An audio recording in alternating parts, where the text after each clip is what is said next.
Arsenal's transfer window is getting interesting. With a record amount of money available, the owners are going big. So today let's find out about Arsenal's agreement with a new defensive target. We'll also discuss the £90 million offer for Declan Rice, as well as the future of Thomas Partey. We'll also get the breaking update on Kai Havertz, and find out the breaking news about William Saliba.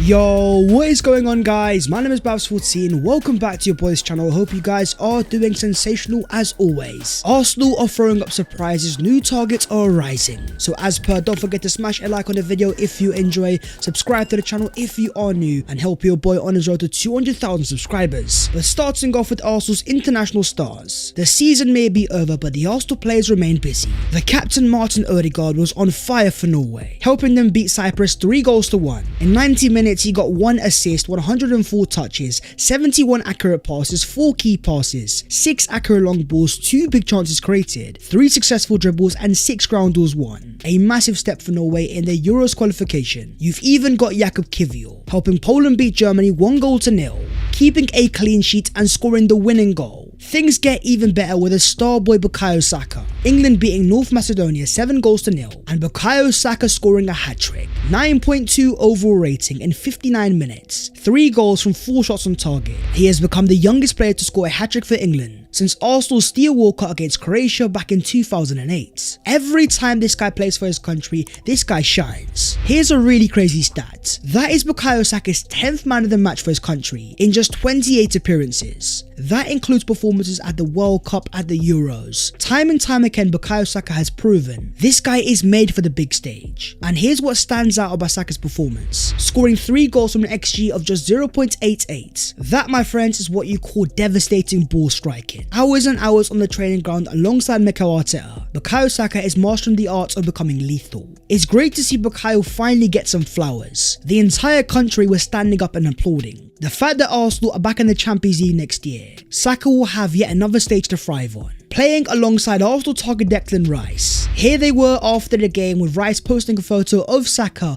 on his official Instagram. In the middle of all the negotiations and all the talks, that there is Rice teasing the Arsenal fans. Have a look at Bukayo Saka's comments. Red and white Arsenal theme hearts. Do these guys know something that we don't? Then you have Arsenal's USA stars, as the trio of Balogun, Matt Turner and Austin Trusty all played a part as the USA beat Canada 2-0, winning the CONCACAF Nation League's final. Matt Turner was awarded the best goalkeeper. Here they were after the game, all three were smiling, medals in hand. It was a big day for Balogun. In just his second appearance, Balogun scored his first ever USA goal. A devastating finish with a great run in behind, Balogun showcasing what makes him so special. Here he was after the game alongside Matt Turner, celebrating live on Instagram, saying it's the Arsenal connection, brother. After the game, he gave an update on his future. Balogun says, "I definitely won't go alone again. Then I am not sure what's going to happen." Fabrizio Romano confirms meetings will take place between his agent and Arsenal to decide his future soon. When you've got a striker who's just scored 20 league goals, this is either going to be the prime time to cash in, his value will be sky high, or potentially bring him into the first team,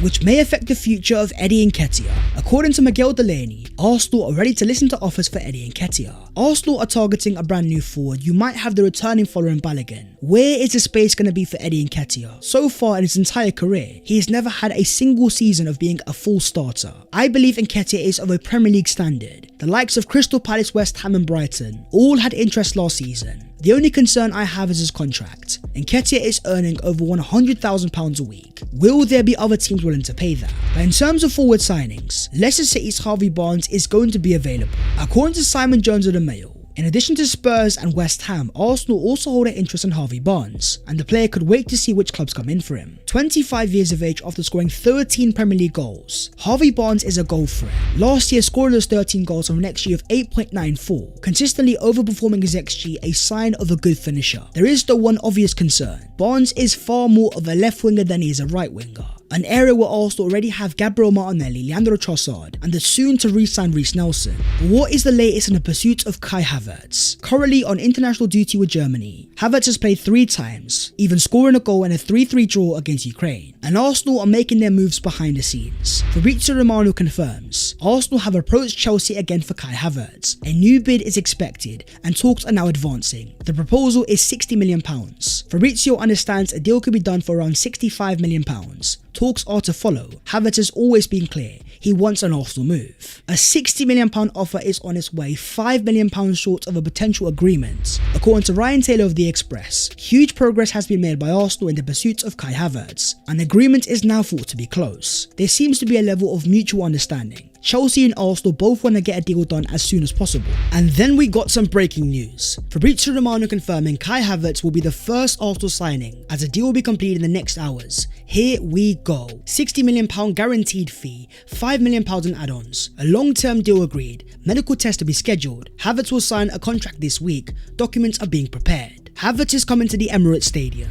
According to James Ollie, Mikel Arteta has played a personal role in negotiations. There are many Arsenal fans still trying to make sense of this transfer, but Mikel Arteta seems convinced. Arsenal have seen yet another market opportunity, a player that was once seen as a super talent, available for a gettable price tag that would give their frontline depth. There's one area where Kai Havertz definitely thrives. We are talking movement. As you can see from the stats here, last season in the Premier League, Havertz ranked 2nd in terms of runs, 3rd in terms of attacking runs, 5th in terms of runs challenging the back line, 2nd in terms of runs targeted by pass, and 2nd in terms of total distance of runs. This guy has a very good understanding of space and where to be. He knows exactly when to arrive into the box, and that makes him perfect for how Arsenal create chances. As you can see from this graphic here, Arsenal were in the top 3 last season in terms of getting players into the box. Mikel Arteta is a massive fan of cutbacks. It's why you've seen the likes of Martin Odegaard score more goals, an area where Havertz could also thrive.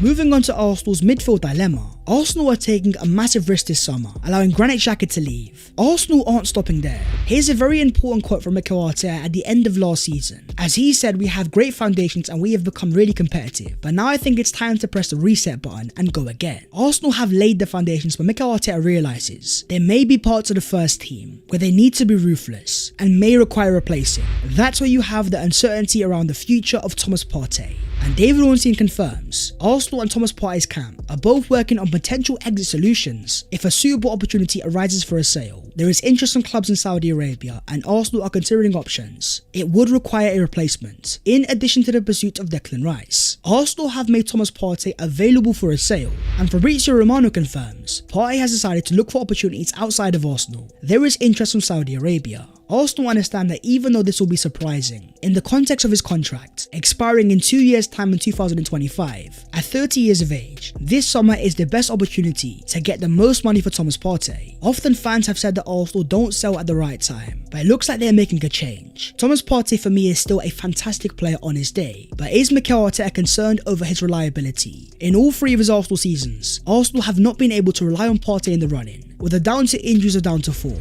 According to James Bench, Thomas Partey is wanted by a trio of Saudi Arabian teams, Al Nassr, Al Ahly and Al Khalij. Saudi Arabia is proven to be a game changer on the market. These guys have the money and they are spending. The likes of Benzema and Kante going for frees, but they've also shown with Ruben Neves, signing him for a fee of €55 million. They will also offer sizable transfer fees. Partey is a player in the peak of his powers. With 2 years left on his contract, Arsenal may try to recoup the £50 million they paid for him back in the summer of 2020. Fabrizio Romano confirms Thomas Partey's potential exit is not linked with Granit Xhaka or Declan Rice. Arsenal will go for 2 midfielders if Partey leaves. That's where you have the interest in Romeo Lavia. 19 years of age, Arsenal like him. Fabrizio Romano understands Arsenal are advancing in talks to sign Romeo Lavia. Negotiations ongoing at Southampton and the players' camp. Still no official bid. Southampton won a record fee. You've also got Man United interested. Chelsea are also keeping close eyes. The price tag we're talking here is around £45 to £50 million. That would be a record sale for Southampton for an under 21 player. Arsenal are definitely making moves behind the scenes. According to Sacha Tavaleri, Arsenal are close to agreeing personal terms with Romeo Lavia. They now lead the race for the Belgian, with an offer expected to be submitted soon. Lavia of course has the same agent as Bukayo Saka following Balogun and Eddie Nketiah, so Arsenal already have an open relationship. If they want Romeo Lavia, this is the prime time to get him. That is because, as Fabrizio confirms, if Lavia joins a new club this summer, Man City's £40 million buyback clause would no longer be valid in 2024. City would lose control over their player, but City do have a percentage on a sell-on clause for the future. A former player of the Man City academy, they rate him very highly. The fact that they even had a buyback clause is something they rarely do. you can understand why Arsenal are trying to be quick. In terms of profiles, Lavia suits the bill. A number 6 also able to play as a number 8. At 19 years of age, his potential under Mikel Arteta would be scary. There is though concern. If Arsenal are letting go of 2 experienced players in Xhaka and Partey, is Lavia ready to play in the Arsenal first team alongside Declan Rice? Help Arsenal fight for a title? I have my own theory behind this. If Thomas Partey is allowed to leave, keep an eye on Moses Caicedo. Even though reports have claimed that Arsenal have pulled out of negotiations, if they can get a sizable fee for Thomas Partey, will they be able to return for a Moses Caicedo? What is the latest on the future of Declan Rice? As Arsenal have made their second official offer of £90 million, but as Fabrizio Romano confirms, West Ham are expected to reject the second proposal from Arsenal for Declan Rice. £90 million total fee, 75 in total with 15 in add-ons. West Ham believe the £50 million add-ons are difficult to achieve. They still expect Man City to enter the race this week, but Arsenal remain confident. Even after the second rejection, I'm still not too concerned. That's because I understand West Ham's politics. As Jacob Steenberg confirms, part of Arsenal's approach is down to being initially told that £80 million will be enough to get Rice. However, that price has risen dramatically since West Ham's triumph in the Europa Conference League final that has caused a delay. Arsenal aren't lowballing, West Ham are just playing games. They've been trying to cause a bidding war, trying to get the price up as much as possible, but as the very reliable ex-West Ham employee confirms, Rice has told all the other clubs in for him that he's only interested in Arsenal and wants to join them. That is why no one else has bid. The reason why Arsenal have been negotiating and taking their time is because they have given themselves an upper hand. They have convinced Rice so much about their project that he has not given other teams any time of day. The only thing West Ham have left is to use the media to create narratives, trying to force Arsenal to higher offers. As Fabrizio Romano confirms though, Arsenal will bid again for Declan Rice as the plan remains clear. He's a top target and the club wants to get it done. Timing of the new bid is not clear yet, but it's guaranteed. Arsenal won't stop in this one. No plan to bid for Romeo Lavia until they get the Rice deal sealed. The next offer will be even more record-breaking. Sammy Mockbell confirms Arsenal will return with a third offer for the number 1 target Declan Rice. It has been indicated that Arsenal are willing to meet Rice's £100 million valuation. The next offer will be closer to that mark. Will that third offer be enough for West Ham? You've then got a David Ornstein exclusive, a surprise out of nowhere. The Arsenal are working on a deal to sign Ajax defender Jurrien Timber. Arsenal have made an opening approach worth £30 million. Ajax went closer to 50, but optimism a compromise will be reached. Personal terms of the player are thought to be in place. An RKO out of nowhere, Arsenal have agreed the personal terms, made the first offer, and are advancing in negotiations trying to agree a fee. 22 years of age, a Dutch international, Jurrien Timber is certainly versatile.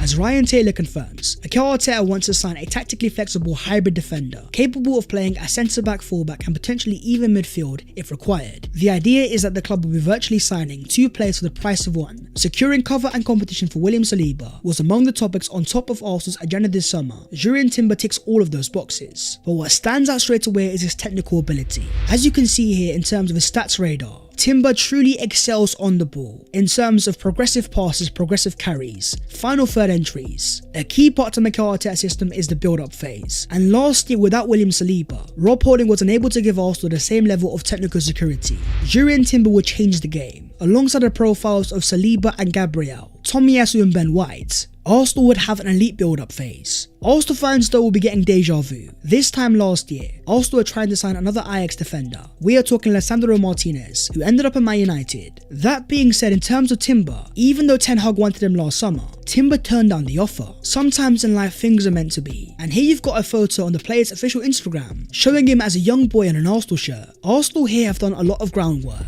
Here's where you have Mike Verwey, as he confirms Timber and his agent had secret talks with Arsenal in London around the time of attending the FA Cup final between Man United and Man City. The player has indicated to Ajax that he has his sights set on Arsenal. Ajax understands the player's attraction to the club. Bayern still want the player, but Arsenal are a street level ahead. Mike Verwey is a tier 1 Ajax source, as reliable as it gets. And what's very important to understand is their backroom changes. This time last year, of course, they had Edwin van der Sar, an ex-player of Man United, who helped them in negotiations. Now he is no longer there. Instead, they have Sven Mislintat, an ex-Arsenal employee, and Mike Verwey confirms Arsenal and Ajax are now expected to agree a deal for Jurrien Timber. Things are moving very fast here, it is very surprising, but the profile is perfect for Mikel Arteta, and Arsenal are trying their best to get a deal done as soon as possible.